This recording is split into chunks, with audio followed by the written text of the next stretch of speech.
la plaza en estos días se les ha visto cabalgar a Camilo y a Martí.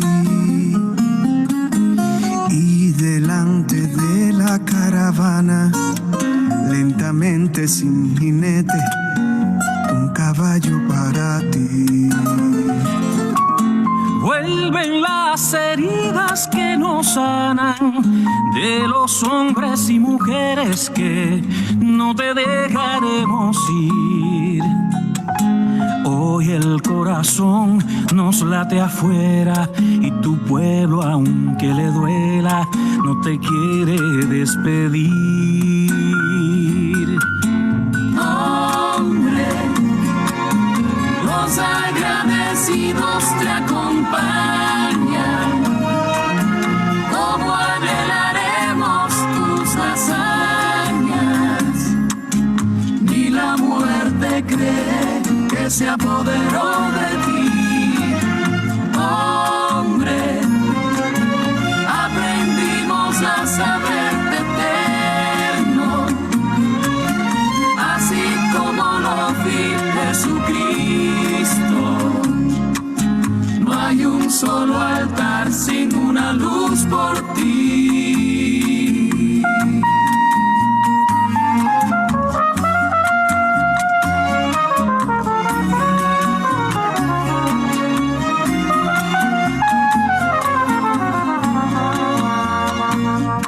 Hoy no quiero decirte comandante, ni barbudo ni gigante, todo lo que sé de ti.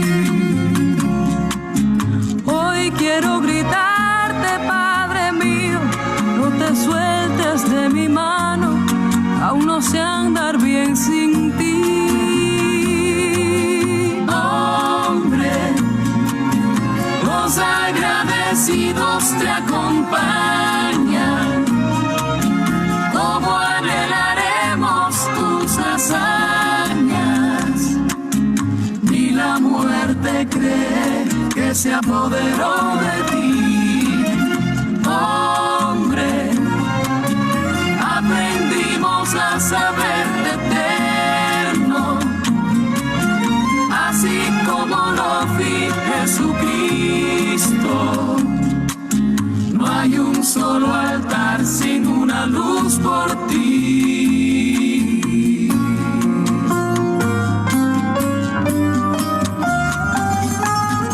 Hombre, los agradecidos te acompañan. ¿Cómo anhelaremos tus hazañas? Ni la muerte cree que se apoderó de ti. Hombre, aprendimos a saberte eterno, así como lo vi Jesucristo. No hay un solo altar sin una luz por ti.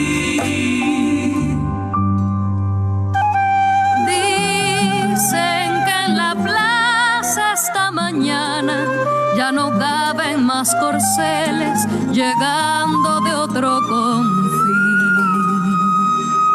Una multitud desesperada de héroes de espaldas aladas que se han dado cita aquí.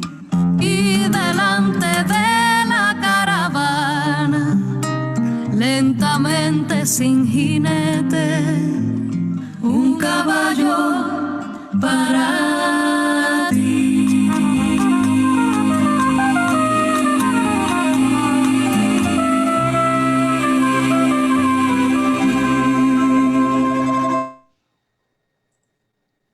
Wonderful.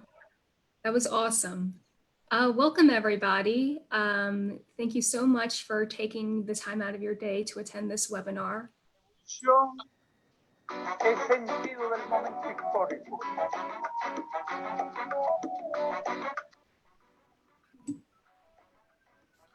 So I think we might have a few more people trickling in over time, but if it's all right with all of you, I think I'm going to go ahead and start this off.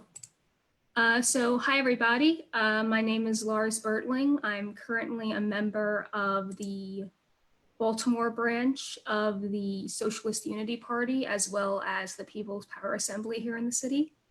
On top of organizing there, I'm also a coordinator with the Baltimore DC branch of Game Workers Unite. Game Workers Unite, or GWU, is a group that advocates for worker solidarity, rights, and organization in the video game development industry. We're a nationwide group, and we're actually an international group now. So hopefully the coming months and years will see more pushes forward in that sphere of things. I'll be chairing today's webinar and would like to welcome everybody to this very important forum on the legacy of Fidel Castro, which is also bound to bring up the incredible work that Cuba is doing today, especially in selflessly fighting COVID, which is, as you all know by now, very, very impactful on everybody all around the world. So before introducing our agenda, me and everybody else in the Socialist Unity Party would like to dedicate this meeting to the Federation of Cuba Women. They were founded in 1960 to advance women's rights, gender equalization, and reproductive health rights in Cuba. And its goals were also to incorporate women into the workforce and to promote their participation in the process of social and economic change. Today, we see the increase of women in all spheres of work in Cuba, including many in the sciences. So that's very good news. Their 60th anniversary is coming up this August 23rd. So that's definitely something to keep in mind. So I think that's about it for me. We have two speakers today. We have Russell McClain as well as Cheryl LaBash. We had one more person. Unfortunately, she was unable to make it. Reverend Annie Chambers, who many of you probably know from recent protests as well as advocacy. She's an organizer in the Food is Right campaign at Douglas Homes, and she's a fighter for housing rights. She is unfortunately dealing with a family emergency right now. She actually met Fidel in Cuba, and she will give her account of things on the finished video that will be uploaded for this. So our hearts are with Reverend Chambers in this difficult time that she's currently dealing with. Many of you have probably been on a Zoom call before, but in case you're unfamiliar, there is a chat box at the bottom to communicate with whoever you wish to speak to. There's also a Q&A box that can be directed towards either of the speakers as well as myself. And I think that's about it for me. I would like to get started here with our first speaker. This is Russell McClain. He is also a member of the Baltimore branch of the Socialist Unity Party. He has been on the front lines of every single Black Lives Matter protest organized by the PPA. So big kudos to you. He'll speak on the historical legacy of Fidel. Russell, are you about ready to go? Yep. Can you hear me? Mm-hmm. Cool. Okay. All right. Cool. Guess I'll set the timer because it's supposed to be for like 10 minutes. So 1 second. Go for it. Okay. So I guess I'll just get started. So first I just wanted to say happy 94th birthday to Comrade Castro. Preparing this presentation was the first time that I had taken a closer look at his life, and like what I read was just like so inspiring. So I'm looking forward to learning more about him, and I hope that this like general overview of his legacy doesn't do him any disservice. Plus also, I'm sorry like if I mispronounce anything. I'm not very fluent with Spanish, but I'm trying to do my best, with give him the name with the respect they deserve. So who was Comrade Fidel Castro? Let's start there. He was born on August 13th, 1926 in Biran, a village located in the Eastern Oriente province of Cuba. He was the third of 6 children, 3 boys, 3 girls, and his father owned a 23-acre sugar plantation. He grew up in wealthy circumstances. He attended Jesuit private schools and the like until his graduation in 1945. Then he entered law school at the University of Havana and became deeply involved in revolutionary politics. Comrade Castro would then take part in an attempt to overthrow the dictator Rafael Trujillo of the Dominican Republic,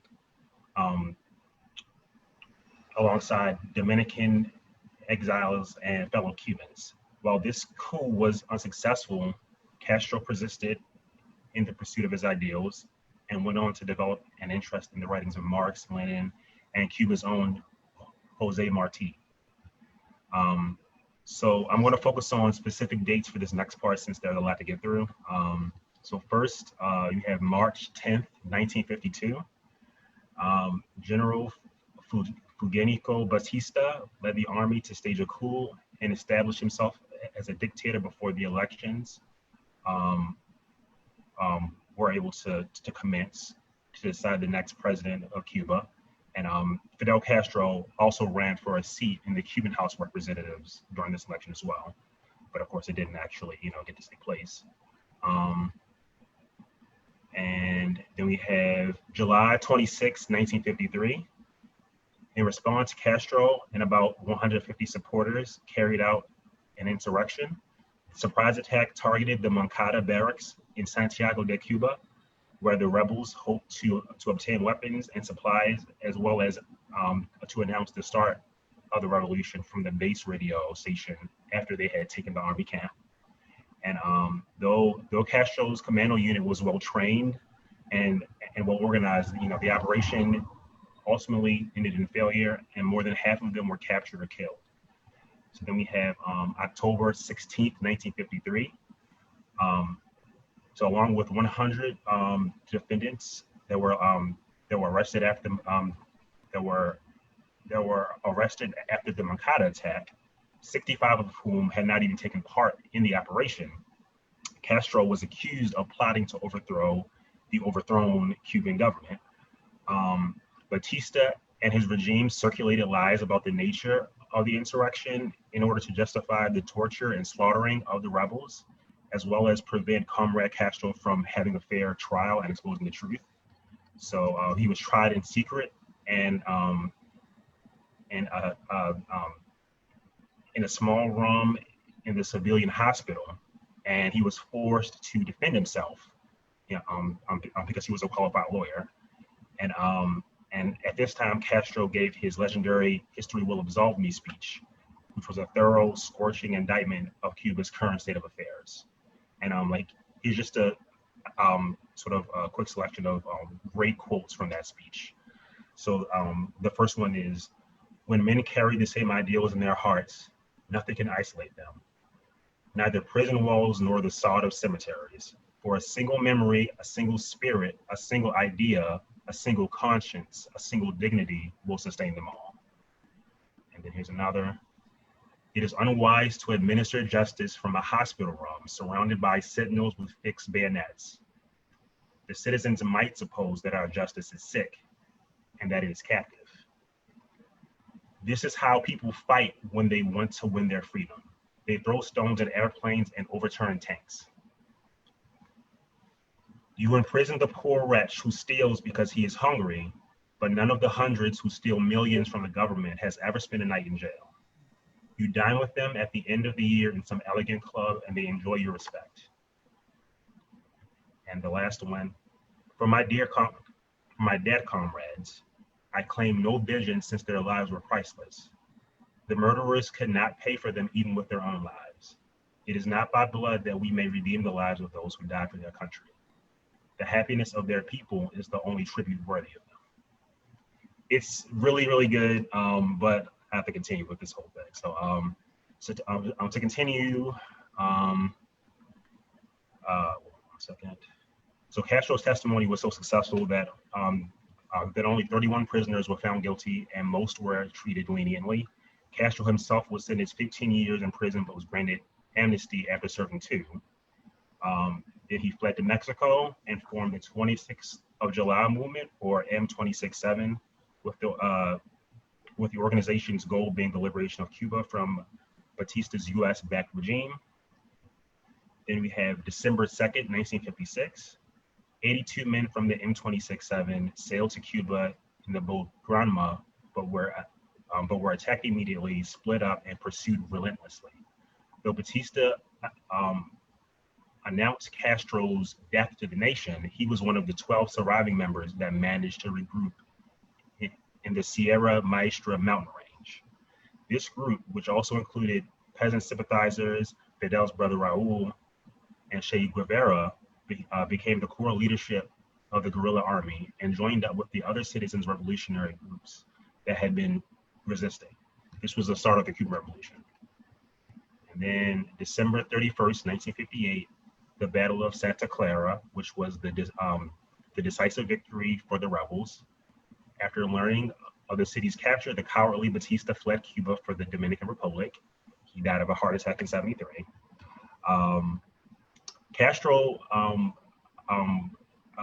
later arrived in Havana, Cuba, after a long victory march, and soon after, the revolutionary government was created.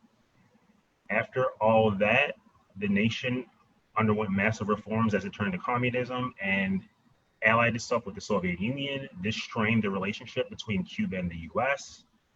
The bourgeoisie fled the country for fear of having their wealth redistributed as well. The United States government took multiple attempts on Castro's life over the next couple of years in order to destroy the nation's budding communism and install a leader that would play nice with capitalists. These attempts included the Bay of Pigs invasion and culminated in the Cuban Missile Crisis of 1962. During the Cold War, Fidel Castro met with the Soviet Union's Nikita Khrushchev to request that they give Cuba ballistic missiles in order to deter any further attacks from the US. And this all led to an extremely tense standoff between the US and the Soviet Union as the threat of nuclear war loomed closer than ever. But ultimately, an agreement was reached, and the US publicly declared it wouldn't invade Cuba again. Comrade Castro lived this very long and honorable and heroic life and passed away on November 25th, 2016, which is very recent. There's so much about him that I wasn't able to fit into the presentation, and I have so much more to learn about him and about communism as a whole. But that's all I have, and happy birthday, Comrade Castro. That's it. Thank you. Right on. Great job. That was wonderful. Thank you so much, Russell. In case anybody has just recently jumped in, you can use the question and answer box down below. You should see it at the bottom of your Zoom call screen to ask questions of any of the panelists, including myself. Please do know, however, that we will be waiting until the end when both speakers have finished their presentations to go ahead and answer those questions. But feel free to put them in now so you don't forget or anything. I think we're about ready to start our second and last presentation of the evening. Cheryl, are you ready to go? Yes, thank you, Lars. Awesome. Real quick, Cheryl LaBash is a national organizer working with the Saving Lives campaign and is also a co-chair of the National Network on Cuba. She is also a contributing writer with Struggle La Lucha and an organizer with the Socialist Unity Party. She's jointly based in Detroit and Washington, D.C. If you're ready, Cheryl, the floor is yours. Thank you so much for that introduction, Lars, and thank you, Russell, for your wonderful talk. It is a difficult topic to cover in a short time, and I found that I actually was having a similar problem, because where do you begin talking about the Cuban Revolution, and when you start talking about Fidel Castro? I need to watch the time because I don't want to go over my 10 minutes, and be sure that we have plenty of time for question and answers. I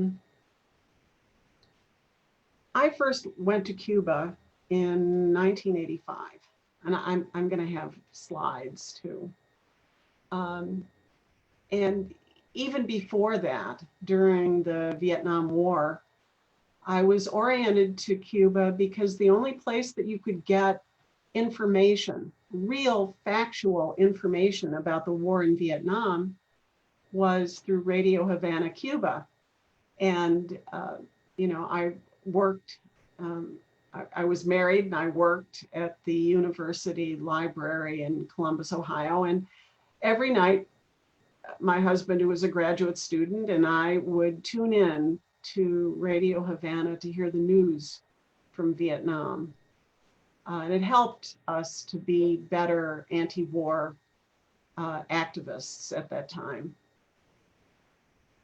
And it gave us an understanding of the world and the struggle around the world, because so often here in the United States, we're not told, we don't learn. We're kind of barricaded in by the view of the various governments or administrations and our educational system. So, I mean, I was oriented to Cuba anyway, and in 1985, I was able to go for May Day. That was a tremendous experience. And at that time, it's one of the things I wanted to show. At that time, infant mortality was a tremendous problem in Detroit. Well, actually, all across the United States and in many places of the world. I'm going to do a little screen share here. You can see some of the statistics here where even, you know, in 1980, you look at the infant mortality statistics in Chicago and Detroit, it's like deaths per 1,000 live births. In Cuba before the revolution, infant mortality was at least 60 per 1,000 live births. It's not clear how many births that were babies died were not counted because they were in rural areas. But the statistic that's given is 60 per 1,000 live births. In the disparity between, of the racist disparity between Black and white, if you look at the statistics of Detroit from 1998 to 2002, the suburban infant mortality is 5.3 per 1,000 live births. In Detroit, 15.6, and it still is between 13 and 15 per 1,000 live births in Detroit today. But when I went to Cuba, what I found was the whole Cuban society is wrapped around human beings and developing human beings from their first breath, even before their first breath. That, you know, babies, women who are expecting babies are treated with all of the resources of society, and children are given, you know, kind of viewed as they're the future. They're the future of the revolution, and they're the future of our society wherever we are. And the emphasis that is given on education and free healthcare is exemplary, and it really comes through to the Saving Lives campaign and what we're doing now in the Cuba Solidarity movement. We see the statistics about COVID-19. But the New York Times had an article about how the deaths are really over 200,000 in the United States. And you really have seen a lot of the news articles that are just heart-wrenching. Here, Detroit, which is at least 80% people of color, mostly people of African descent, the devastation of the COVID-19 pandemic hit with a vengeance. More than 1,400 people in the small city. Detroit has a population of maybe 650,000. Over 1,400 people died within a few weeks at the height of the pandemic. The hospitals were completely overwhelmed.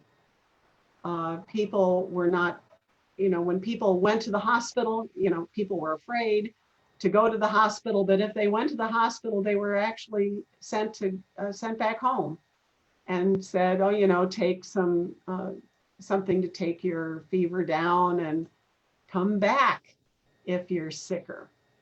If you aren't able to beat the virus totally on your own, come back and we'll, put you on a ventilator or something, because really COVID-19 has never been encountered by humans before.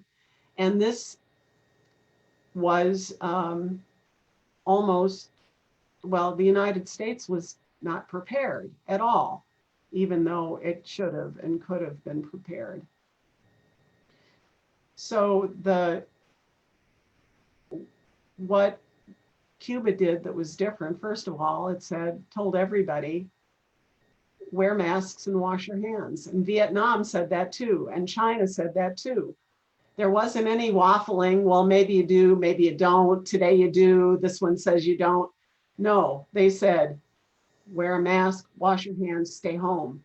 We have to, really do hygiene, everybody getting on any transportation had water and bleach on their hands, everybody, and if there was an outbreak in a particular area, that area was isolated, people were provided with food and everything they needed.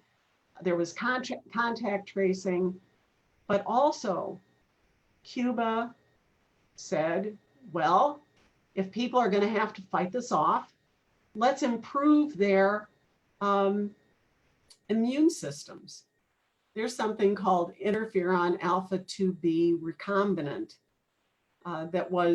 it's not a unique, well, in some ways it's unique to Cuba, but alpha 2b is not unique. It's also made here in the United States. There are differences between them, but it's not something that was cooked up. It's something that's internationally recognized and used.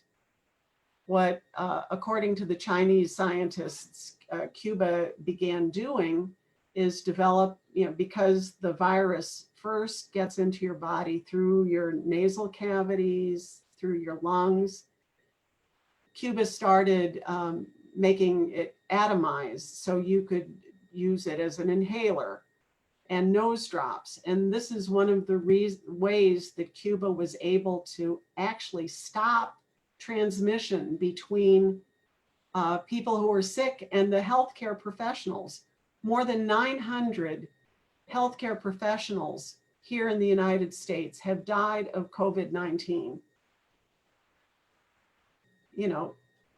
It's something that could have been prevented. But the United States, because of its hostility and animosity to the Cuban Revolution, and that the Cuban people themselves have decided that they want a different kind of life than the one that capitalism offers, that desire to be independent, to follow the road of Jose Marti and the people who started fighting back in the 1800s. 1868 was the actual beginning of the Cuban Revolution. A lot of times in the United States, we're told that, like Russell said rightly, the attack on the Makata barracks, and then in January 1st, 1959, the revolution was triumphant. all of that's very true. But what it did is it continued from October 10th, 1868, which is when Carlos Manuel de Cespedes, who was had a plantation on the far east of Cuba, said to the people who were enslaved or indentured on his plantation, "You are free, and we ask you to join with us to fight for the independence of Cuba." It made a fundamental difference in the Cuban Revolution. It wasn't a constitution that was made like the one here in the United States, where enslaved Black people were considered 3/5 of a human being for census counts to figure out the apportionment in Congress. No, the Cuban Revolution started out by recognizing that people of African descent who were enslaved in the colonial period needed to be equal partners in the revolutionary struggle that went on after that. And it's a fundamental strength of the Cuban Revolution that has always recognized its roots in Africa. When Nelson Mandela was released from prison, the first place he went was Cuba, to thank Cuba for sending the soldiers in the 1970s and 1980s who fought back against the apartheid regime in South Africa that was trying to dominate all of sub-Sahara South Africa and prevent the independence struggle in Angola and the independence of Namibia, Southwest Africa, and Angola were directly assisted by the Cuban troops who went to Africa.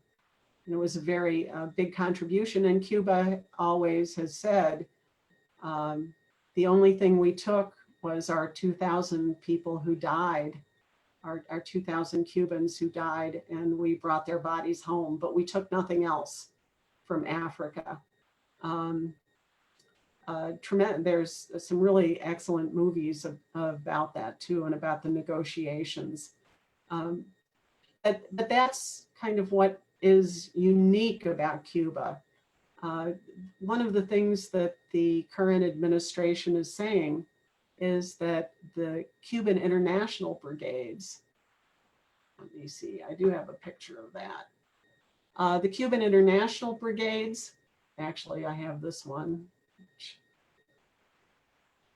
are being slandered by the administration. And they say that the Cuban doctors are modern day slaves, which is, it's a terrible, it's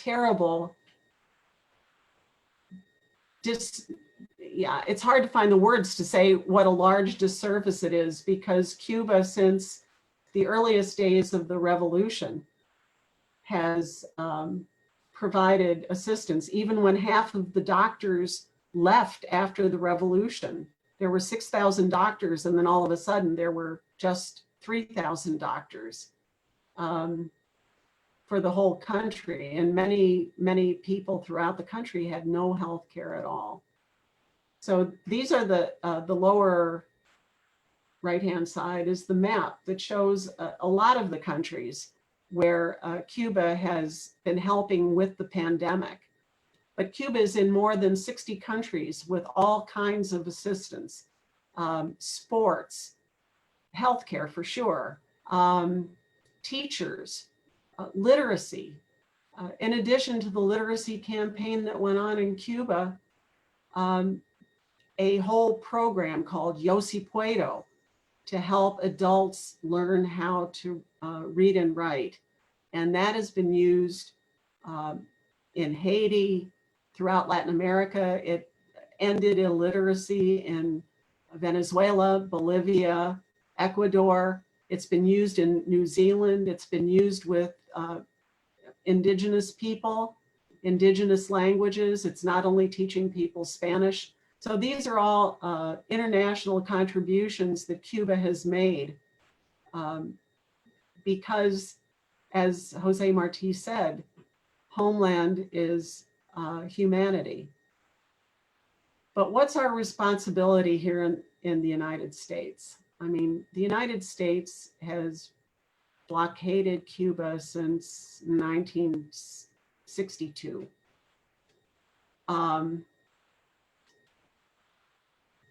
Actually, even before that.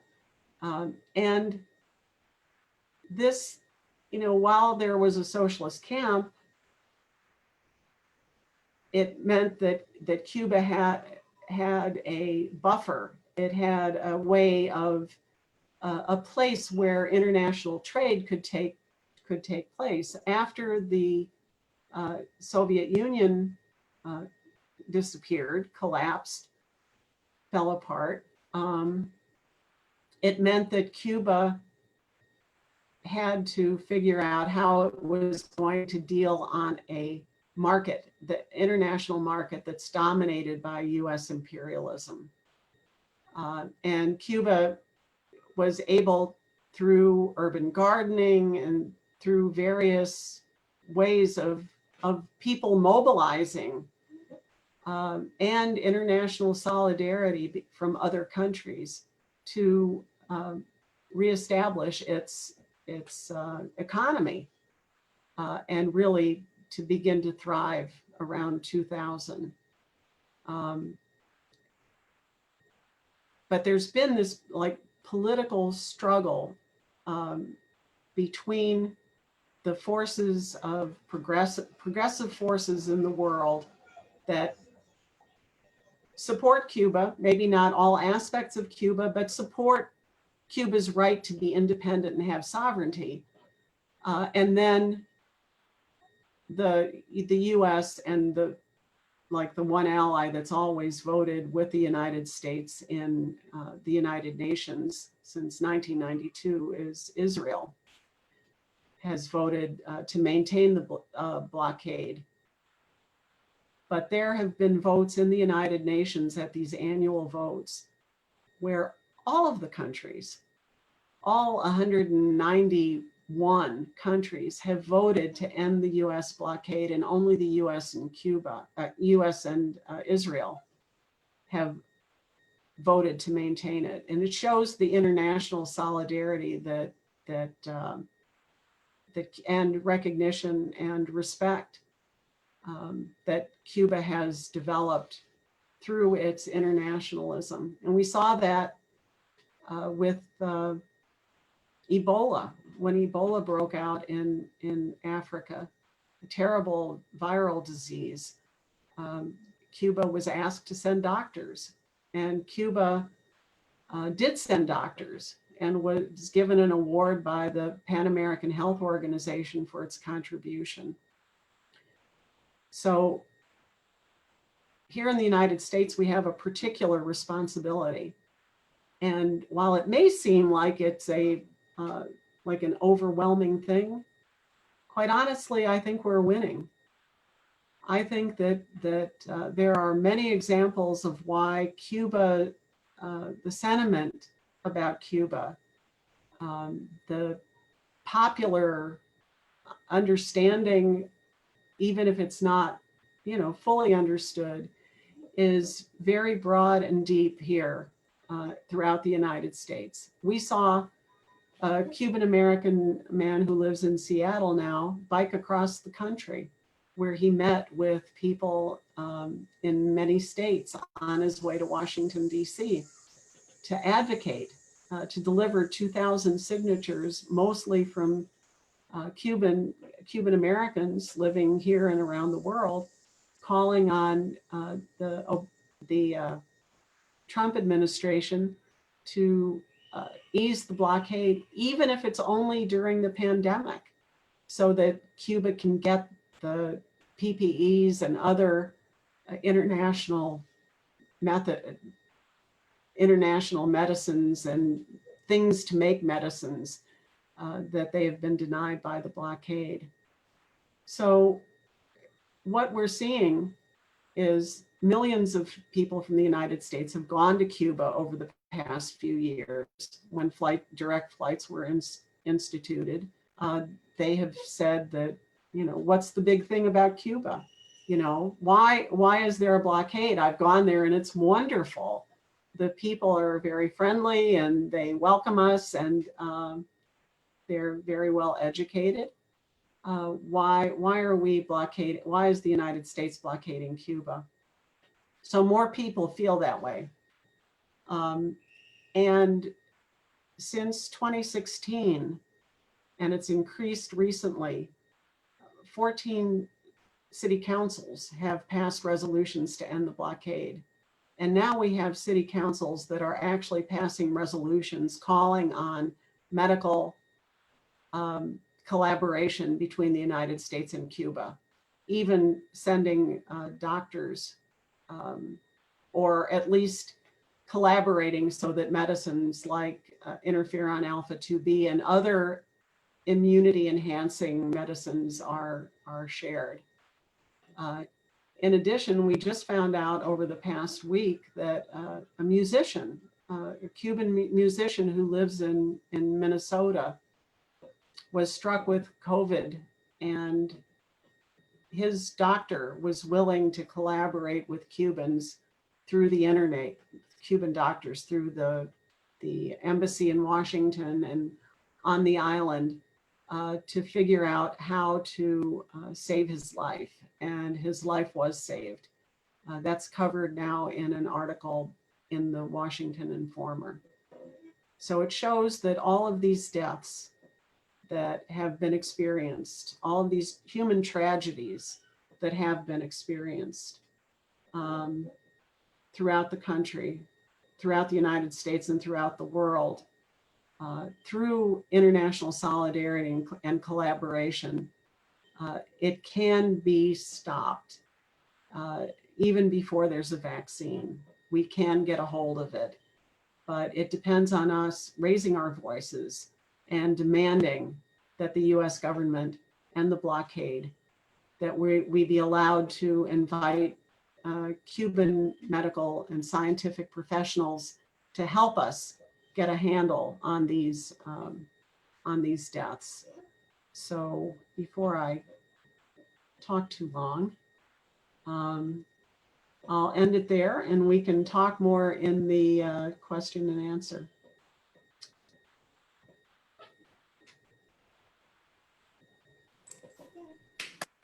Thank you. Well done, Cheryl. Thank you so much. Just a reminder that you can put any of your questions into the little questions and answers box. There was one comment from Lupe, who mentions that the Henry Reeve Medical Brigade has been nominated for a Nobel Peace Prize. So if you want to vote for that, you can go to CUBANobel.org. That's CUBANobel.org. There is a link in the chat box for that. We have a couple of questions. Gloria says hi to everybody. Hello. And Gloria also says thank you to Russell. Well done. Good job. We have a question. Great. Thank you, Lupe, who's put it in the question and answers box too. We have a question directed to Cheryl from Cindy, who asks, is there going to be lobbying in DC during September 2020 as you have in other years? You want me to answer that now? Sure, go right ahead. Well, because of COVID, it's really not possible to do that like we have in the past. What we are doing, though, is ramping up these resolutions You know, I said since 2016, there have been 14 resolutions against the blockade, but there have been 4 resolutions since May 5th. So it included one that's generally against the blockade, but also references healthcare in Cleveland, Ohio. San Francisco, which has not passed resolutions in the, you know, previously, had a tremendous resolution, and organizers there are working to see what kind of alliances can be made with the hospitals in and research institutions in San Francisco to see how they can use this resolution to really make it more than just the words, to have it be the entry into a more substantial communication and work. So not this year, but you should also be aware that there is a new organization called ACERE, A-C-E-R-E, and it will, it's kind of realigning and re-energizing the work in Congress about the blockade. There was something that came up just a few weeks ago where Representative Bobby Rush from Illinois put some, you know, I don't follow all the details of how, the intricacies of how Congress works. But there was amendments on a spending bill where if they had been passed, it would stop any spending on prohibiting trade with Cuba for medicines and, you know, and food. So that was withdrawn, but the impetus that was given, more than 100 organizations and individuals signed on, and that's the basis of this new organization that is focused on hitting the ground running after the elections, whatever happens there, but hitting the ground running, saying we're going to end the blockade. And I think that organization is really worth,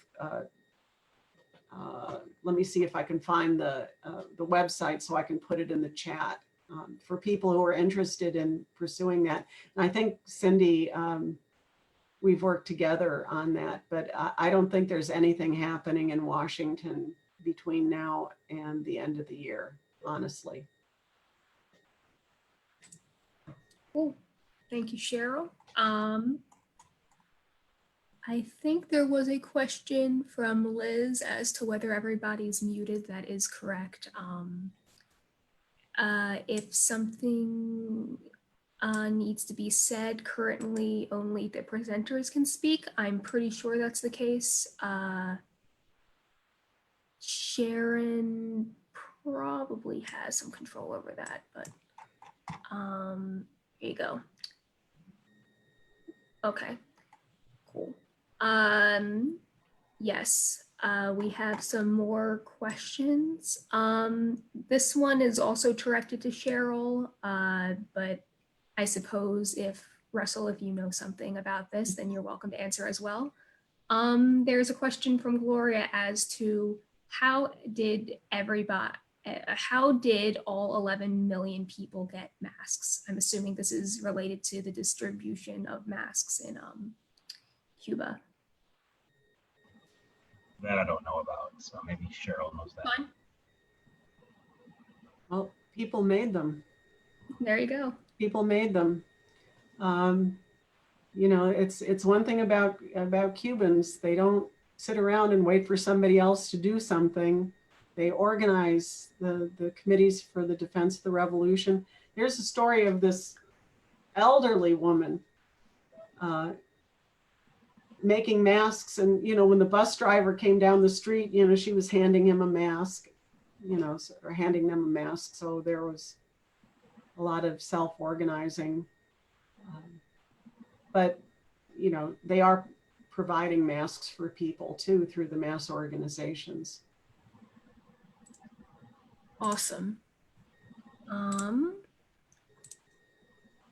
Let's I'll go ahead and move on then.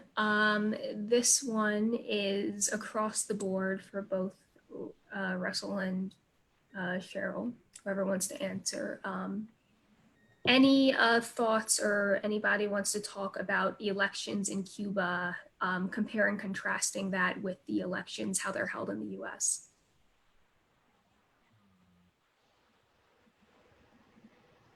The current elections, right? Not like the stuff, because like that's, I'm not as familiar with I'm just like digging into the stuff with history will absolve me and all that stuff. So I'm not really well versed in like, you know, contemporary Cuban politics and stuff. So, but yeah, maybe Cheryl also knows more about that than me. I've spent my whole life learning this, so Yeah. don't feel bad. You will too. I can't wait until we all go to Cuba again. Yeah. Yeah. You know, right after the revolution, there, you know, Fidel would have these huge mass meetings where, you know, the discussion about, you know, like Russell, you raised about the Bay of Pigs invasion when the US was attacking, and, you know, and there would be these huge mass meetings. And, you know, Fidel would say, do you want elections? And people would say, no, we don't want elections. And they would say that because their experience with elections was the old corrupt elections that were held before. Even though Batista, you know, had a coup to avoid an election, he was going to lose the election. Fidel was actually running in that election for some office. He was planning on running. But, you know, Batista had a coup and threw the elections out. The election process in Cuba has developed later in the process. It was, you know, if there had been elections right at the beginning, it would have been like not changing everything. And the revolution changed literally everything. The way the elections work now, they just approved a new constitution that has, you know, a lot of changes and advances. But that process was, there was a proposal for the, you know, changes in the Constitution that was discussed all across the country in every Committee for the Defense of the Revolution, in every Federation of Cuban Women, in every, the agricultural, ANAP is the acronym for it, the agricultural community, in the Young Communists, in the high schools. I mean, it was discussed and debated and changed, and suggestions were made. Not like we see here when there's a proposal for some change in a community and they're required to consult the neighborhood to see what the neighborhood thinks of this change, like a new development or whatever. They're required to have community meetings, and you'll get maybe 10 people who sign in. Okay, well, we went along with having our community consultation. No, in Cuba, there's real community consultation, and things are changed by that. All of that was taken back and discussed in an elections commission, and the final document was then put to a vote. It was, you know, the written document was available to everybody. It was discussed again, and it was voted on. So that's how, you know, really the most, you know, clearest contrast with the way changes and elections are had here. In Cuba, you are automatically registered when you are 16 years old because of the fact that you were born and you're alive and you can vote. Every neighborhood posts a list of the electors, and the neighborhood looks to make sure that they are living in that neighborhood, that they are electors. And the elections are, it's not like one person, and here you need to vote for this one person. They are competitive, and people can nominate themselves. They can be nominated from their CDR, their community organization, or another organization. And then when the vote is held for those representatives, there's a paper ballot and a box, and there are young students who stand guard over that box in a very solemn way, making sure that people vote, and recognizing how important it is for people to have their say on who represents them. There's immediate recall. If your representative is not doing what you want them to do, if they're not responsive, you can recall them. A lot of these things go back even to the Paris Commune, which was like an early example of, you know, workers taking power. It's worth reading, but the recall is certainly an important part of it, and representatives are recalled. It's not just something that's there on paper. It probably doesn't happen very often, but people expect answers. If you have a problem and you go to your representative, you expect them to find out, to, you know, like I can give you an example here in my neighborhood. We've got catch basins that always flood. In the wintertime, if it's cold, the whole intersection becomes ice and it's all sharp and you're worried about your tires. This has been going on for years. Our block club wrote a letter, even put it in writing. We've complained about it. They've been out and cleaned the catch basins. We wrote a letter and said, we understand there's some reason you can't fix this. Can you tell us what is wrong? Why can't this thing be fixed? We have yet to hear a word. You know, every once in a while I think about, you know, like we need to go have a sit-in at City Hall. Of course, we can't do that right now because of the whole COVID thing. To just to get an answer. Well, in Cuba, you get an answer. You do get an answer. So those are some of the ways. There's a really good book called Cuba and Its Neighbors by Arnold August, who's Canadian. And he compares the electoral systems, not only between the United States and Cuba, but also like Venezuela and other countries too. It's not an easy read. He's an academic, but he really studied it thoroughly.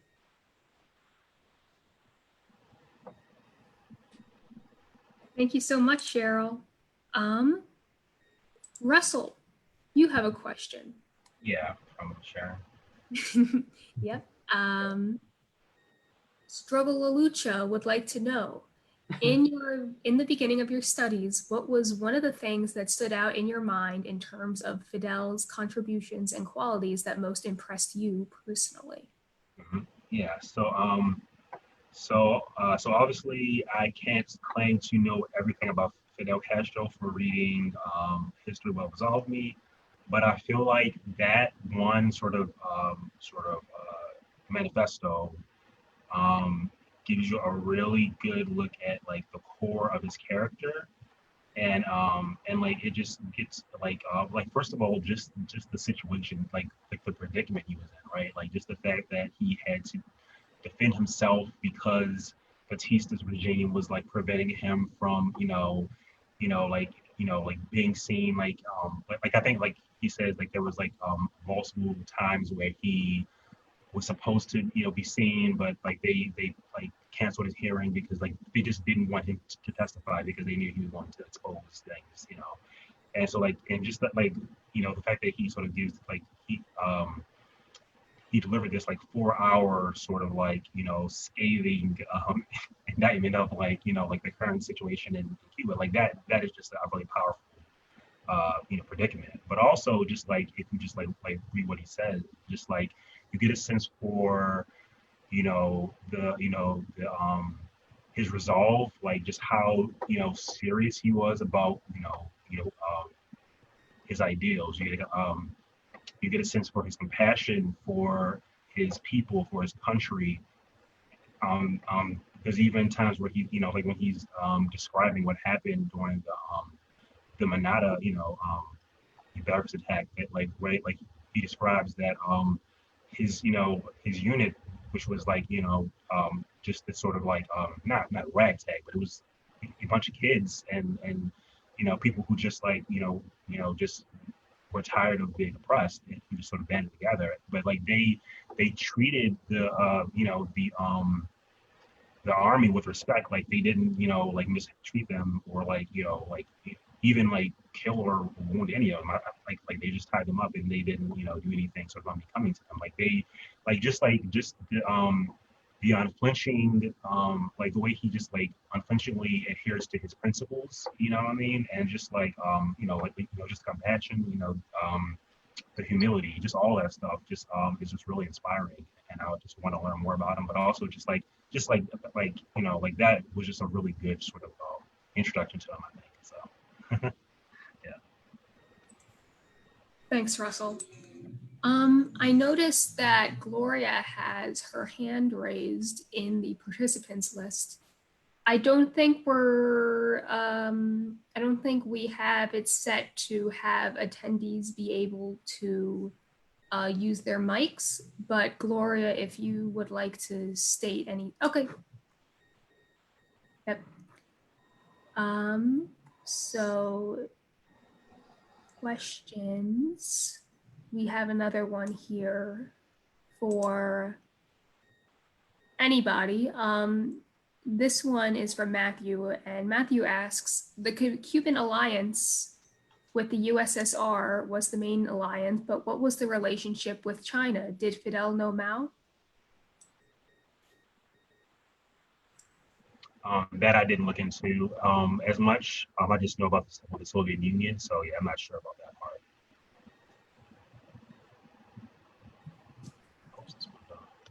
Yeah, sorry. Wish I had more time to dive into all that stuff. Okay. I have a lot of reading to do, definitely. We all do. Yeah. So, Miranda is on right now. I think she would like to speak Okay. on one such thing. Miranda, are you there? Hey, comrade. Hey everyone, can you hear me? We can hear you.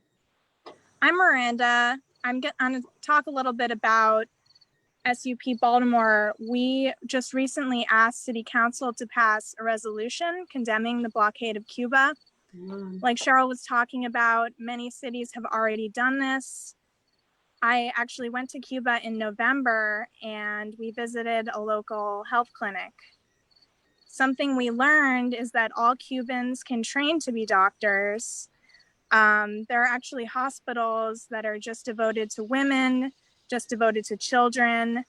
All people in Cuba have access to free healthcare, which is nothing like the United States where we have a for-profit healthcare system. Cuban doctors also travel all around the world providing aid to many oppressed countries. During the COVID crisis, which is still going on, Cuba has sent healthcare workers to dozens of countries to fight COVID.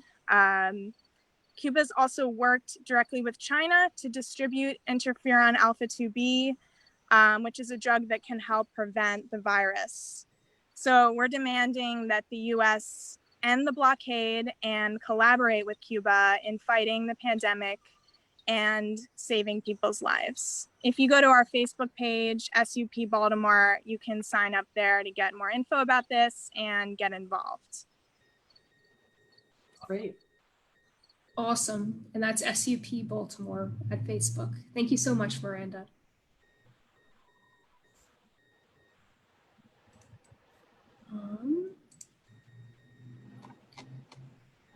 So if anybody else has any other questions or concerns, feel free to leave them in the question answer box.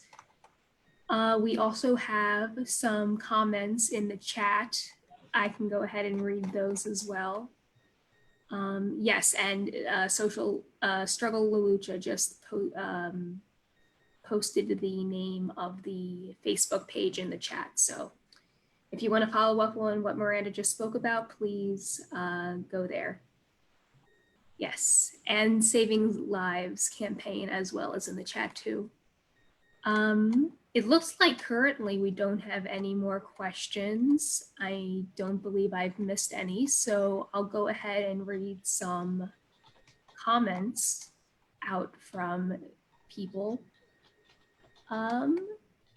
We have one from Alexis, who states that many people across the globe are feeling the absence of US aid. Family of mine in Guatemala have commented on a severe shortage of medical supplies in hospitals that are often supplemented through US provisions.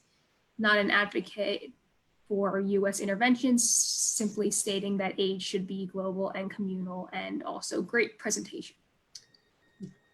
Thank you, Alexis. Andre states, tremendous presentations, comrades. Thank you. Yes, thank you. Bill states, thank you, beautiful presentations. Gloria has some more information on the Henry Reeve medical team, which she states was formed by Fidel Castro in September 2005 to respond to the devastation caused by Hurricane Katrina, which the Bush administration rejected the offer to send doctors to help. There you go.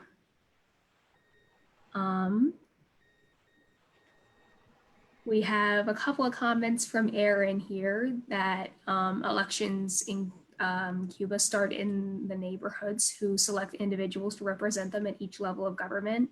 Wow, no voter suppression like the USA. Let's recall Trump, if only so easy. I know, if only so easy, right? Wear your masks and sit 6 feet apart. Yes, please. Yes, and set a humane example. Aaron also states that Shay met Mao. So there you go, that clears that up a little bit.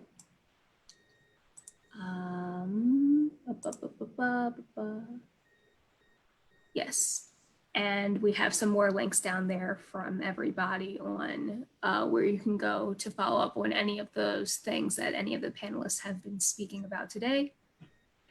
We have one more comment from Rasika, who states that something I heard from working class Americans who study medicine in Cuba, that they can practice medicine in their communities right away because they don't have incredible amounts of student loan debts. Yeah, most American medical students have to take even more loans and study specialized areas in medicine in order for them to start even paying back these loans. Cuba doesn't treat medicine like a business. Yep, there you go. So. And there are scholarships. There are, yes. For U.S. Students, you have to be under 25 when you start school there, but there are free scholarships available, and there's 195 people who have graduated and are in the process of becoming doctors here in the United States. So we're glad to have them. They'll make a difference. They're revolutionary doctors based on their training. That's awesome to hear. Yep.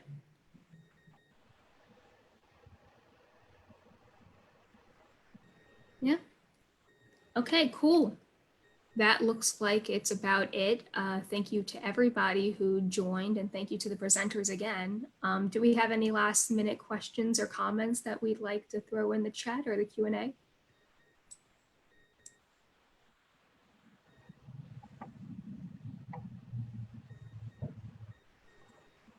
Going once. Yeah, going twice. Going 3 times. Not a fast typer either. Yes. We have some thank yous in the chat. So I if nobody else wants to say anything, I will call it right there. Thanks again to everybody. And as everybody in the chat is saying right now, thank you so much. And yep, if you want to subscribe to our newsfeed and follow what's going on in the city, we are on Facebook, and you can also go to Struggle La Lucha, our website, to subscribe there as well. So awesome. Thank you all so much. Fantastic. Wonderful. Thank you, thank you, thank you. Have a great night, everyone. Thank you.